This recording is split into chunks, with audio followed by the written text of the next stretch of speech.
एक बार एक व्यक्ति गौतम बुद्ध से पूछता है, बुद्ध, मैं आपसे एक प्रश्न पूछना चाहता हूँ। बुद्ध कहते हैं, तुम्हारा जो भी प्रश्न है वह मुझसे पूछ सकते हो।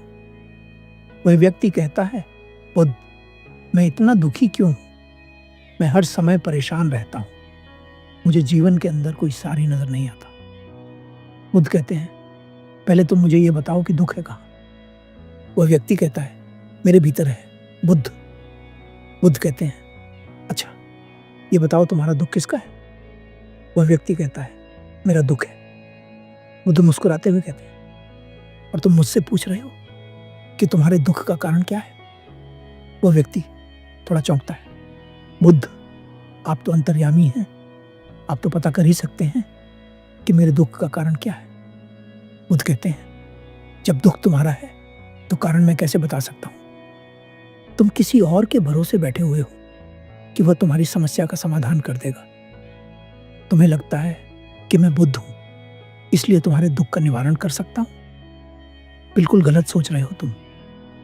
मैं बिल्कुल तुम्हारे जैसा ही हूं, बस मेरे भीतर कोई प्रश्न, कोई उलझन नहीं है। जब तुम्हारे भीतर के प्रश्न खत्म हो जाएंगे, जब तुम्हारे भीतर की उलझन खत्म हो जाएगी, तो तुम्हें भी किसी बुद्ध के पास जाकर ये पूछने की जरूरत नहीं होगी कि मैं दुखी क्यों हूं। एक पुष्प सुबह को कली होता है और दिन के मध्य में वह खिलता है। शाम होते होते मुरझा जाता है और गिर जाता है। यदि पुष्प यह सोचे कि मैं शाम होते होते मृत्यु को प्राप्त हो जाऊंगा, तो वह खिल ही ना सकेगा, वह सुगंध फैला ही ना सकेगा। ठीक उसी तरह यदि तुम यह सोचते हो कि जीवन में केवल दुख ही है और तुम दुख को ही देखते हो, तो तुम सुख को कैसे जानोगे? अभी भी इसी क्षण में ऐसे बहुत सारे कारण हैं जिनके लिए तुम खुश हो सकते हो, लेकिन तुम उन्हें देख ही नहीं रहे।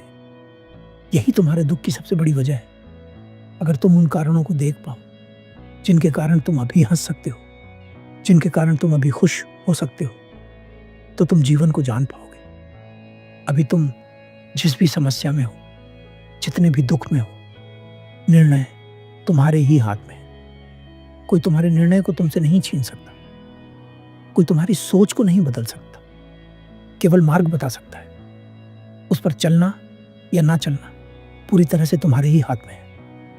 वो व्यक्ति कहता है, परंतु बुद्ध उसे बीच में रोकते हुए कहते हैं, यदि इसी समय तुम्हारी मृत्यु हो जाए तो तुम्हारी कोई भी समस्या एक छोटे से तिनके से भी छोटी होगी या होगी ही नहीं। वह व्यक्ति कहता है, ये बात तो एकदम सत्य है बुद्ध, परंतु मैं इतनी जल्दी मरना नहीं चाहता। बुद्ध कहते हैं, यह भी एक मोह है। मृत्यु कोई ऐसी चीज नहीं जो चाहने से आए, वह तो बस आती है। उसे तो सिर्फ स्वीकारा जा सकता है। यदि तुम ये देख पाओ कि मृत्यु अटल है और जीवन में सुख दुख आते जाते रहेंगे, तो तुम एक स्थिरता के साथ जीवन जी सको। तभी तुम जान सकोगे कि तुम्हारे दुख का क्या निवारण है।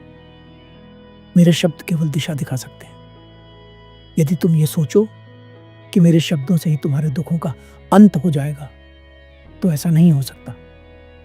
मेरे शब्द केवल मार्ग बता सकते हैं, उस पर चलना तुम्हें स्वयं होगा। हमारे जीवन में भी यही सबसे बड़ी गलती है। हम सुनते बहुत कुछ है, समझते बहुत कुछ है, जानते बहुत कुछ है, पर उन सभी चीजों को अपने जीवन में उतार नहीं पाते। जानकर भी उन्हें अपने जीवन में प्रयोग नहीं कर पाते। यदि बदलाव चाहते हो तो अभी इसी क्षण में उन सुखों को देखना होगा जो हमारे जीवन में पहले से मौजूद है। जब हम सुख को देखेंगे, तब हमें एहसास होगा कि जीवन में केवल दुख ही नहीं बल्कि सुख भी है। और जब हम सुख और दुख दोनों को देख पाएंगे, तो हम जान पाएंगे कि न सुख हमें बहुत अधिक खुश कर सकता है और न ही दुख हमें बहुत अधिक परेशान कर सकता है। तब हम इन दोनों से ऊपर उठ पाएंगे और तब हमें जीवन की वास्तविकता समझ आएगी। मैं केवल मार्ग दिखा सकता हूं, चलना तुम्हें ही होगा।